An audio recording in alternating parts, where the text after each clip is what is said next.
अस्सलाम वालेकुम नाज़रीन, मैं हूं मेज़बान अख्तर शाहीन रेंद और आप देख रहे हैं मेट्रो मैटर्स।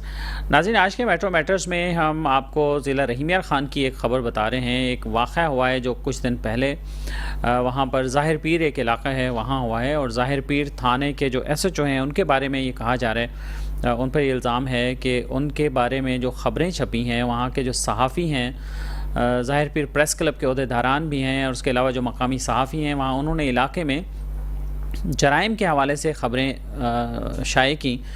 और वहाँ पर जो चीज़ें हो रही थी, जो इलीगल एक्टिविटीज़ हो रही थी, वहाँ पर काले तिल का कोई कारोबार होता है, उसके अलावा जुए के अड्डे वहाँ पर चल रहे होते हैं, और उसके साथ साथ जो पुलिस डिपार्टमेंट की तरफ से जो मुबैना करप्शन के वाक़यात होते हैं, उस पर वहाँ के सहाफ़ियों ने लिखा।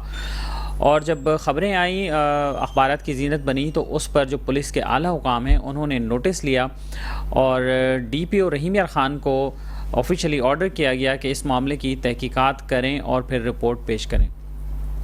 इस वाक़े के जब ये नोटिस लिया गया, उस वाक़े के चंद दिन बाद ही जो ज़ाहिर पीर थाने के SHO हैं, वो उनकी तरफ से शदीद रद्दअमल देखने में आया और SHO आपे से बाहर हो गए और उन्होंने सहाफ़ियों के ख़िलाफ़ ही डंडा उठा लिया। बजाय इसके कि वो जराइम पेशा लोगों के पीछे जाते, उस तरफ तो वो नहीं गए, लेकिन उन्होंने सहाफ़ियों के ख़िलाफ़ जो है वो एक महाज़ बना लिया और वहाँ पर उनके घरों में पुलिस घुस गई, वहाँ पर ज़ाहिर पीर थाने में। एडिशनल IG मुल्तान ने ज़ाहिर पीर थाने की हदूद में क्राइम का नोटिस लिया था और उस पर उन्होंने लेटर जारी किया था। और जो SHO हैं आसिफ भट्टी साहब हैं, उनके बारे में ये बताया जा रहा है, वहाँ के सहाफ़ियों ने रिपोर्ट किया है और अभी हमें सहाफ़ी ज्वाइन भी करेंगे कि उन्होंने जुल्म की वहाँ इंतहा कर दी और सहाफ़ियों के घर में रात के अंधेरे में आधी रात को पुलिस लेके घुस गए, पुलिस के अफसरान घुस गए, एहलकार घुसे, वहाँ बेहुरमती की उन्होंने ख़वातीन की, बच्चों की, चादर और चारदीवारी का तकद्दुस उन्होंने पामाल किया बग़ैर किसी वारंट के, बग़ैर किसी कंप्लेन के।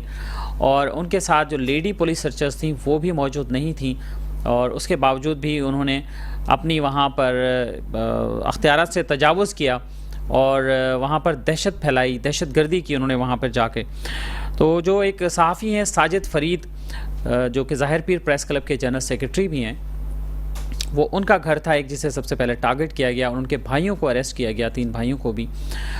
वो इस हवाले से क्या कहते हैं, उसी वक्त मौके पर जैसे ये पुलिस कार्रवाई हुई तो उसके कुछ देर बाद ही साजिद फ़रीद ने एक वीडियो बनाई थी और वो वीडियो उन्होंने अपने सहाफ़ी दोस्तों को भेजी, प्रेस क्लब्स के ग्रुप्स पर भेजी और वहाँ जो लोकल ग्रुप्स थे वहाँ पर उन्होंने चलाई। उस वीडियो में क्या बता रहे हैं, सूरत हाल आप देखिए और वो किस कदर वहशत का शिकार हैं, खौफ का शिकार हैं, इससे आपको अंदाज़ा हो जाएगा। आप उनकी वीडियो सुनिए कि वो क्या बता रहे हैं, वाक़े की तफसील क्या है।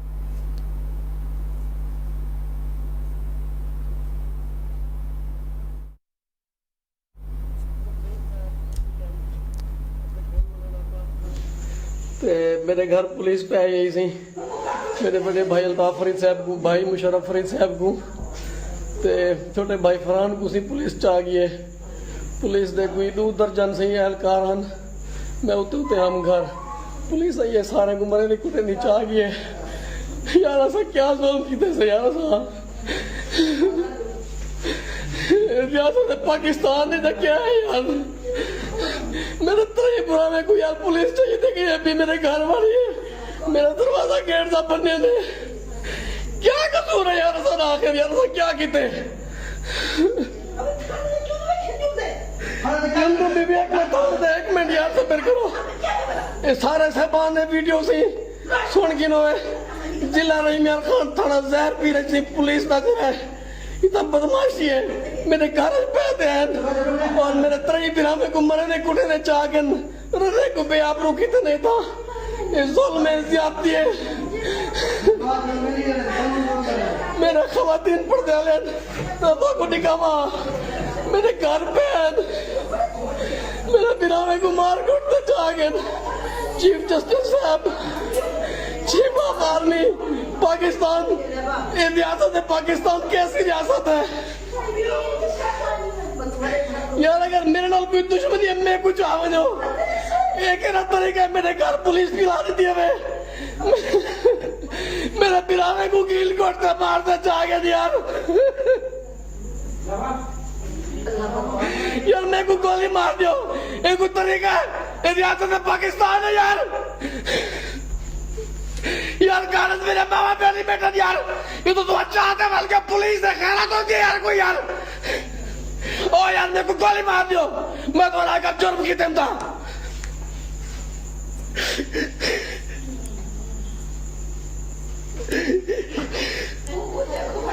जिला रहीमियार खान की पुलिस ते कप्तान साहब से गुजारिश है, ये क्या हो रहा है आईजी साहब, ये कैसी पंजाब पुलिस है जो आधी रात को घरों में घुसकर लोगों को उठा रही है। ना हमारा ताल्लुक पाकिस्तान तहरीक इंसाफ से है, ना हम कोई इंडिया वाले हैं, ना फलस्तीन वाले हैं। क्या हो रहा है सर इस मुल्क में? चीफ जस्टिस ऑफ पाकिस्तान, इतना जुल्म ज्यादती। जी नाज़रीन, आपने देखा कि साजिद फरीद जो सहाफ़ी हैं वो देखें किस कदर तकलीफ़ में हैं और किस कदर कर्ब में हैं कि उनके घर पर पुलिस ने चढ़ाई कर दी और थाना ज़ाहिर पीर की ये पुलिस थी। इनका कसूर क्या था? बकौल इनके उन्होंने सारी बात बताई भी, और इनका कसूर ये था कि इन्होंने जराइम के हवाले से ख़बरें नशर की, ख़बरें इन्होंने चलाई अपने अखबारात में। प्रिंट मीडिया से इनका ताल्लुक़ है, इन्होंने अखबारात में ख़बरें चलाई। तो ख़बरें चलाने के जुर्म की पादाश में एक SHO की इतनी हिम्मत है ज़ाहिर पीर थाने में, वहाँ पर जो हाई ऑफिशल्स हैं पुलिस के वो भी वहाँ मौजूद हैं, लेकिन एक SHO को किसी बात का कोई डर नहीं है। इस कार्रवाई से लगता है उसको ना अपने DSP का डर है, ना अपने SP का डर है, ना अपने DPO का कोई डर है कि वो इतनी बड़ी एक कार्रवाई कर रहा है, और वो भी एक सहाफ़ियों के ख़िलाफ़ कार्रवाई कर रहा है। किसी आम आदमी के घर में भी ऐसी कार्रवाई नहीं होनी चाहिए। पुलिस को इस तरह से नहीं एक्ट करना चाहिए, बल्कि जो कोड है, उसका कोड ऑफ कंडक्ट है, उसको फॉलो करना चाहिए। इसी ज़ाहिर पीर के इशू पे हम बात करेंगे। हमें टेलीफोन लाइन पर ज्वाइन किया है जनाब फयाज़ बलोच साहब ने, जो कि प्रेसिडेंट हैं इलेक्ट्रॉनिक मीडिया के खानपुर से। अस्सलाम वालेकुम जनाब फयाज़ बलोच साहब। वालेकुम अस्सलाम सर। बहुत शुक्रिया आपका फयाज साहब, आपने हमें ज्वाइन किया है। ज़ाहिर पीर वाले वाक़या जो है, ये अब क्या पोजीशन है इसकी, और ये ऐसा क्यों हुआ इतना बड़ा वाक़या? पुलिस को कोई पूछने वाला नहीं है फयाज साहब? एक तो बहुत शुक्रिया मेट्रो न्यूज़ का, और अख्तर शाहीन साहब आपका भी बहुत शुक्रिया कि आपने एक मजलूम सहाफ़ियों की आवाज़ उठाई। इसमें मैं एक गुजारिश करना चाहता हूँ कि ये 7 अक्टूबर की रात 1 बजे का वक़ूआ है, जिसमें थाना ज़ाहिर पीर के SHO हैं आसिफ, वो अपनी नफरी के हमरा हमारे सहाफ़ी हैं, यहाँ के लोकल सहाफ़ी हैं, मियाँ मुशर्रफ फरीद, मियाँ नादिर हफीज़, मियाँ इल्ताफ़ फरीद, सुहेल सदीक और एक नुमान साहब हैं। इनके घर पे इन्होंने छापे मारे थे, और ये रात की तारीकी में चार दीवारी का तकद्दुस भी पामाल किया गया। ये जब छापा मारा इन्होंने पुलिस ने, तो उस वक्त बच्चे भी घर में सोए हुए थे। उनके सामने इनके जो हमारे सहाफ़ी दोस्त हैं, इन पे पुलिस ने इनके छोटे छोटे मासूम बच्चों के सामने तशद्दुद किया, जर्दे को किया, मारते हुए अब गाड़ियों में घसीट कर ले गए और थाने जाके इन्होंने उनको बंद कर दिया। ये बहुत बड़ा अफसोसनाक वाकया है, इसकी जितनी भी मजम्मत की जाए अख्तर शाहीन साहब ये कम है। तो इसमें तो ये खुली इसको दहशतगर्दी करार देता हूँ मैं, अपनी जाती राय है मेरी ये, कि ये खुली दहशतगर्दी है कि रहीमियार खान पुलिस क्या कर रही है इस मामले में, DPO साहब क्या कर रहे हैं, कोई नोटिस नहीं लिया गया। और हमारे सहाफ़ी दोस्तों पर जितना तशद्दुद हुआ, आपके पास फुटेज भी मौजूद होंगी। जी, फुटेज स्क्रीन पर चल रही है, CCTV भी चल रही है, और हमने अभी उनका शॉर्ट भी चलाया है, साजिद फरीद साहब की जो वीडियो उन्होंने बनाई थी। बिल्कुल उनकी दर्दनाक जो आवाज है मियाँ साजिद फरीद साहब की, उस पर बखूबी आपने देखा होगा कि हर आंख अखबार रही है, पूरी सोशल मीडिया भरा रहा है, लेकिन हमारी जो आला पुलिस अफसरान है उन्होंने इसका कोई नोटिस फिलहाल नहीं लिया। अगर लिया भी गया है तो ज़बानी कलामी लिया गया है। तमाम सहाफ़ी दोस्त जो थे इनकी आवाज बन के सोशल मीडिया पे चलाते रहे। DSP खानपुर के पास कट भी हुआ अगले ही रोज गिरफ्तारियों के बाद। तो वहाँ पे SHO जो आसिफ हैं वो तमाम मीडिया नुमाइंदों के सामने, शहरियों के सामने, वहाँ पे उन्होंने अलान ऐलान कहा कि जी मैंने इनको, बड़े हंसते हुए उन्हें कहा जी मैंने इनको लितर भी मारे हैं। और ये बहुत अफसोसनाक वाकया था कि ये हमारी आंखों देखा कानों सुना सामने का वकूआ है कि वहाँ पे बैठ के मुस्कुराते हुए बता रहे हैं जी मैं जब गिरफ्तार करके थाने छोड़ के गया तो मेरी नफरी ने इनको लितर में मारे। कितनी बड़ी बात है सर। वहाँ अंदर थाने के अंदर भी तशद्दुद हुआ उन पर, और चित्रोल हुई। बिल्कुल थाने के अंदर, और SHO ने एक्सेप्ट किया, और हमारे सामने तमाम मीडिया के दोस्तों के सामने DSP ऑफिस में बैठ के मुस्कुराते हुए उन्होंने कहा कि इनको जी मैंने लितर मारे हैं। यही अल्फाज थे उनको, जिनको लितर मारे हैं। तो फयाज साहब उस वक्त, फयाज साहब जब DSP के सामने बोला तो DSP को अपनी जिम्मेदारी का कोई एहसास नहीं हुआ उन्हें? कि उनके माते तफसरी करें। डीएसपी अजहर इकबाल ने जब ये मामला इस तरीके से सुना, उनकी जबानी कलामी तमाम शहरियों के सामने, सहाफियों के सामने अपने ऑफिस में, तो उन्होंने जो मुशर्रफ साहब हैं, वो एक टीचर भी हैं, टीचर यूनियन के कोई सदर भी हैं मेरे ख्याल में गालबन, तो उन्होंने उनसे माजरत भी की। जब उनको बुलवाया, उनकी हथकड़ी में वो आ रहे थे, उनकी हथकड़ी खुलवाई डीएसपी कानपुर ने। हथकड़ी खोलने के बाद उन्होंने माजरत की कि यार ये जो आपको मारा गया इसकी मैं माजरत चाहता हूँ और मैं इंशाल्लाह घर आके आपसे माजरत भी करूंगा। लेकिन ये माजरत तक ही सारे मामला क्यों, इतना बड़ा वकूआ, और उसके बाद सिर्फ माजरत तक ही बात खत्म हो जाती है, कोई कार्रवाई नहीं होती, घरों से उठा लिए जाते हैं बंदे सहाफियों को। ये तो एक सहाफी हैं जो लिखते हैं, हक सच लिखते हैं। तेल का मामला था, उसमें लिखते हुए जातियात में पुलिस आ गई, पुलिस ने कहा जी हमारे खिलाफ चल रहा है, भत्ता इनका बंद होता है, साफ जाहिर है जब भत्ता किसी का बंद हो जाएगा किसी थाने का, तो वो उसी पे ही उल्टा आएंगे जो उनके खिलाफ चल रहा होगा। तो ये काले तेल का मामला था, काले तेल से ये 16 एमपीओ तक जाके खत्म होता है। तो फैयाज साहब, वहाँ पर जो सहाफ़ियों ने खबरें रिपोर्ट की, क्या खबरें रिपोर्ट की थी उन्होंने जिस पर ये SHO इतना गुस्से में आए? जी, ये काले तेल की जहर पीर में बड़े पैमाने पर काले तेल की स्मगलिंग जो है वो होती है, जिसकी निशानदही मियां साजिद फरीद साहब हैं, हमारे यहाँ के सहाफ़ी हैं, उन्होंने की थी, जिसपे ये एक्शन बाद में पुलिस का हुआ। डीएसपी के साहब के पास पेशी थी, डीएसपी ने उनके खिलाफ काले तेल के खिलाफ कमेंट दिए और मकामी अदालत में भी ये केस चलता रहा। उन्होंने भी कार्रवाई के लिए चंद एक मुकदमात भी पुलिस ने दर्ज किए, लेकिन क्योंकि मुसलसल वो निशानदही करते जा रहे थे हमारे साफी भाई के, यहाँ पे तेल बिक रहा है, यहाँ पे ये हो रहा है, ये हो रहा है, यहाँ पे नुकसान हो सकता है, उसी तो वो तो साफियों की जिम्मेदारी है ना, बुनियादी जिम्मेदारी है उनकी कि माशरे में कोई भी गलत काम हो रहा तो उसको रिपोर्ट करें। जी बिल्कुल। आजकल जो हालात जा रहे हैं इसके मुताबिक सच लिखना तो अख्तर शाहीन साहब, मैं समझता हूँ ये बहुत बड़ा जुर्म है, और ये जुर्म की सजा हमारे सहाफी भाइयों ने, हमारे लोकल जो इलाके की सतह पे हैं, मैं ये समझता हूँ कि ये लोकल सतह पे हमारे सहाफी दोस्तों के साथ ये कुछ होता है तो बड़े पैमाने पे क्या होता होगा। आप फैयाज साहब मेरे साथ टेलीफोन लाइन पे ही रहिए, और नाज़रीन को हम एक बार फिर बता दें कि ये जो आपको हमने वीडियो दिखाई साजिद फरीद साहब की थी, और उनके साथ जो मज़ीद 3 सहाफ़ी जिन्हें उठाया गया और तशद्दुद का निशाना बनाया गया, उनमें जो नाम हमारे पास आए हैं, नादिर हफीज़ हैं, सुहेल सिद्दीक हैं और मोहम्मद नुमान हैं। और नादिर हफीज़ की एक तस्वीर भी फैयाज साहब हमें मौसूल हुई जिसमें उनकी आँख जो है वो डैमेज दिखाई गई है। अब अल्लाह करे कि उनकी आँख महफूज रहे, लेकिन बताया जा रहा है कि उनकी एक आँख भी ज़ाया होने का खदशा है, पुलिस ने उन्हें इतना तशद्दुद किया उन पर। इसमें मैं थोड़ा सा एक बाजिया करता चलूं कि जो सामने के तशद्दुद था वो था नादिर हफीज, हमारे साफी दोस्त हैं, सीनियर भी हैं, हमारे नौजवान हैं, बड़ी मेहनती रिपोर्टर है हमारे खानपुर के जहर पीर के। तो इन पे जो थप्पड़ों की बरसात की गई, बकौल उनके मुक्के मारे गए, और इनकी आंख अब इस हालत में है कि वो उन्होंने मेडिकल के लिए भी जो अप्लाई किया हुआ है, उनकी आंख जाया होने का खदशा है। लेकिन देखिए इतना बड़ा अख्तर शाहीन साहब, इतना बहुत बड़ा वकूआ होने के बावजूद ना तो डीपीओ साहब का नोटिस है, ना डीआईजी का नोटिस है, ना ही कोई हमारी हुकूमती जो नुमाइंदे हैं देख रहे हैं, सब कुछ देखने के बावजूद कोई इनका नोटिस नहीं हुआ।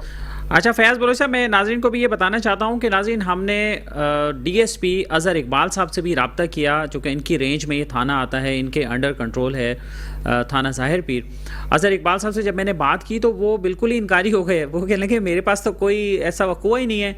अच्छा वो फैयाज साहब, ये बड़ी बात आपके लिए भी एक तशवीश की होगी कि उन्होंने बताया कि जी हमारे पास तो ऐसी कोई कंप्लेन ही नहीं है, हमारे पास तो किसी साफ़ी की कोई कंप्लेन ही नहीं है। तो ये क्या मामला? देखिए सर, मैं अपनी पूरी टीम के साथ, क्योंकि मैं अल्हम्दुलिल्लाह प्रेसिडेंट हूँ यहाँ पे इलेक्ट्रॉनिक मीडिया कानपुर में, तो मेरी पूरी टीम, मेरे जनरल सेक्रेटरी काशिफ अमीन की क़यादत में, मेरी क़यादत में वहाँ पे हम पहुंचे डीएसपी ऑफिस, जहाँ पे इन जो हमारे सहाफी दोस्त थे इनको इस तरह से वहाँ पे लाया जा रहा था, हथकड़ियाँ लगा के, उल्टी सीधी हथकड़ियाँ के, बहुत बड़े जैसे कोई दहशतगर्द हो। तो उसी वहीं पे जब कट हुआ, वहाँ पे शहर के मोज़ीज़ीन भी वहाँ पे मौजूद थे, बरादरी के भी इनके हमारे सहाफी दोस्तों के मौजूद थे, उनके सामने ये सारा मामला हुआ। वहाँ पे हथकड़ियाँ खुलवाई गई, जैसे कि मैंने पहले भी मैं रिपीट कर चुका हूँ, बता चुका हूँ कि वहाँ पे बैठे हुए SHO ने डीएसपी के सामने कहा कि मैंने जी, मेरी जाने से पहले ही हमारी जो मेरी टीम थी उन्होंने इनको लितर मार दिए। और ये तो वकूआ, तो डीएसपी साहब हमारे सामने, तो डीएसपी साहब से जब हमने बात की कि भाई आप अपना इस पे वर्जन दें और आपने क्या अब तक एक्शन लिया है, तो वो बिल्कुल ही मतलब मासूम आदमी बन गए। उन्होंने कहा जी ऐसी तो कोई हमारे पास शिकायत नहीं है, अगर कोई शिकायत है तो बताएं। और नाज़रीन को भी हम ये बता दें कि जब हमने डीएसपी साहब को ये वीडियोज़ भेजी और ये शॉर्ट भी भेजा, इंटरव्यू भी भेजा साजिद फरीद का, तो डीएसपी साहब बड़ी ढिठाई से ये कहते रहे कि वीडियो से तो कोई मामला नहीं होता, वीडियो तो चलती रहती हैं, कोई तहरीरी कोई कंप्लेन आए तो मुझे बताइएगा तो मैं उस पर कोई एक्शन लूँगा, ये उनकी बात थी। और दूसरा हम नाज़रीन को ये भी बता दें कि हमने डीपीओ रहीमियार खान रिजवान गोंदल साहब से भी बारहा रब्ता करने की कोशिश की है। हमारी टीम अब भी उनसे रब्ता करने की कोशिश कर रही है कि उनका मौक़िफ़ सामने आ सके। उन्हें व्हाट्सएप पे भी मैसेजेस छोड़े गए हैं लेकिन उनकी तरफ से कोई जवाब नहीं आया है। आरपीओ साहब को भी हमने कॉन्टेक्ट किया है, जो रीजनल पुलिस ऑफिसर हैं बहावलपुर, क्योंकि बहावलपुर डिवीज़न में ये वाक़या हुआ है, तो उनसे भी रब्ता करने की हमने कोशिश की है, उनकी तरफ से भी कोई जवाब नहीं आया है। तो फयाज साहब ये बात बताइए कि ऑफिशियल्स तो चलें इसी तरह ही अमूमन करते हैं और गायब हो जाते हैं बीच में से, क्योंकि इन्होंने पंजाब पुलिस का जिस तरह से इमेज को तबाह किया है, तबाह बर्बाद कर दिया। अभी पिछले रिसेंट भी जितने वाक़यात हुए हैं और सियासी तौर पर भी जो इन्होंने प्ले किया है पंजाब पुलिस ने, इंतहाई शर्मनाक किरदार है उनका, और उन्होंने अपने इमेज को मज़ीद डैमेज कर लिया इस वाक़े के बाद भी कि सहाफ़ियों के साथ भी ये हुआ। और सीसीटीवी फुटेज हम देख रहे हैं, नाज़रीन भी देख रहे हैं कि उसमें जिस तरह से पुलिस अंदर घुसी है और सोते हुए लोगों को वहाँ डंडे मार के और लाते मार रहे हैं, उन पे तशद्दुद करते हुए उनको ला रहे हैं, मोबाइलों में डाल रहे हैं। मतलब ऐसा लग रहा है जैसे कोई बहुत बड़े किसी डाकू के घर में घुस गए, बदमाश के घर में घुस गए। कच्चे के डाकुओं की तरफ ये लोग नहीं जाते फयाज साहब, पुलिस वहाँ जाके क्यों नहीं कार्रवाई करती, डाकुओं की रोकथाम क्यों नहीं करती? बहुत अच्छा आपने इशू अफसर शाहीन साहब उठाया है। कच्चे के डाकू तो आजाद हैं, वो तो आजाद फिर रहे हैं। इनसे अब इनको कच्चे के डाकू तो पुलिस से संभाले नहीं जाते। अब इन्होंने रुख कर लिया है शहरियों को तंग करने का। ये शहरियों के घरों में घुसते हैं, शहरियों के आम शहरी हमारे मीडिया के दोस्तों के, उनको तशद्दुद का निशाना, ये जाती अपनी जो है मतलब अनाज पे उस पे सारे मामला चल रहे हैं। कच्चे के डाकुओं की कार्रवाइयां तो आपके सामने है, तमाम मीडिया के सामने जो हो रही हैं, बंदे उठाए जा रहे हैं। सिर्फ इनकी तरफ से, पुलिस की तरफ से यही आता है जी फलां यहाँ से जा रहा था और ये हनी ट्रैप हो रहा था और हमने, पुलिस ने इनको बचा लिया।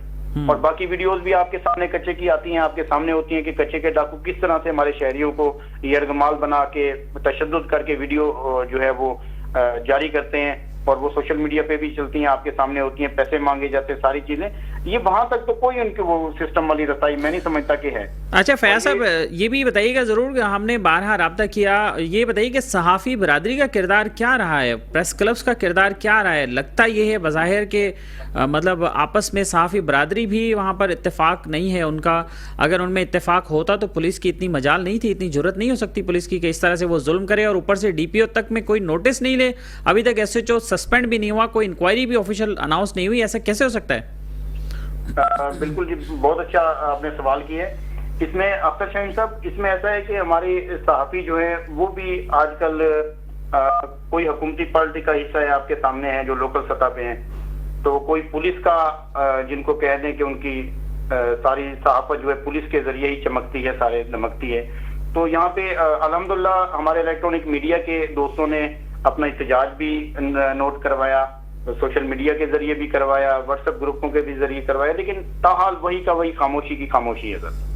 फयाज साहब मैंने कुछ लोगों से बात की, अब मैं नाम उनका इसलिए लेना मुनासिब नहीं समझता, सहाफ़ियों की बात कर रहा हूँ कि district press club Rahimyar Khan के भी कुछ दोस्तों से मैंने बात की, ज़ाहिरपीर प्रेस क्लब के लोगों से भी बात की, लेकिन लग ये रहा था कि वो बहुत ज़्यादा खौफ का शिकार हैं, खौफ में मुब्तला हैं, और इतना वो डर रहे हैं पुलिस से कि वो सहाफ़ी भी हैं और साथ में डरते भी हैं। उसके लिए हिम्मत तो चाहिए ना फिर थोड़ी, जब आप बुराइयों के हवाले से ख़बरें लिखेंगे तो फिर इस तरह के मामलात या थ्रेट्स, तो इस तरह से चीज़ें तो आ रही हैं जो कि अनफॉर्चुनेटली आनी नहीं चाहिए, लेकिन पाकिस्तान में तो सिलसिला हो रहा है ये।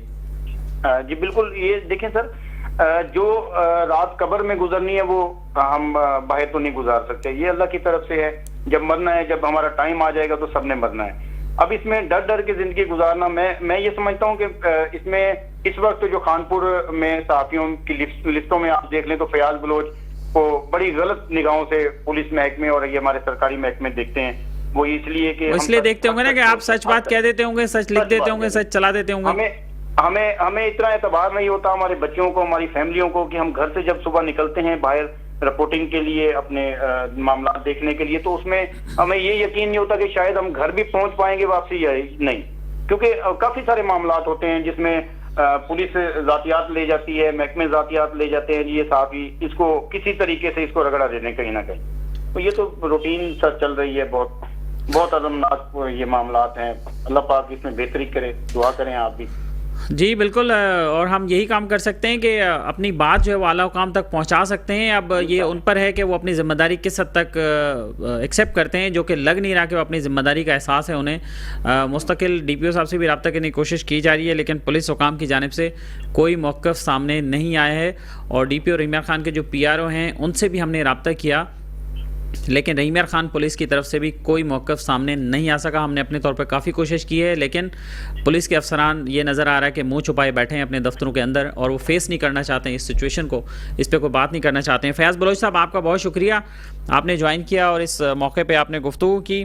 और नाज़रीन, आपने ये मामला देखा कि किस तरह से रहीम यार खान पुलिस का जो एक अफसर है SHO रैंक का, वो किस तरह से बर्बरियत पर उतर आया है और उसने किस तरह से मजालिम किए हैं, और वो भी सहाफ़ियों के ख़िलाफ़ उसने किस तरह से इकदामात किए हैं। यहाँ नाज़रीन वक्त हुआ एक ब्रेक का, ब्रेक के बाद वापस आते हैं और एक और स्टोरी बताते हैं आपको।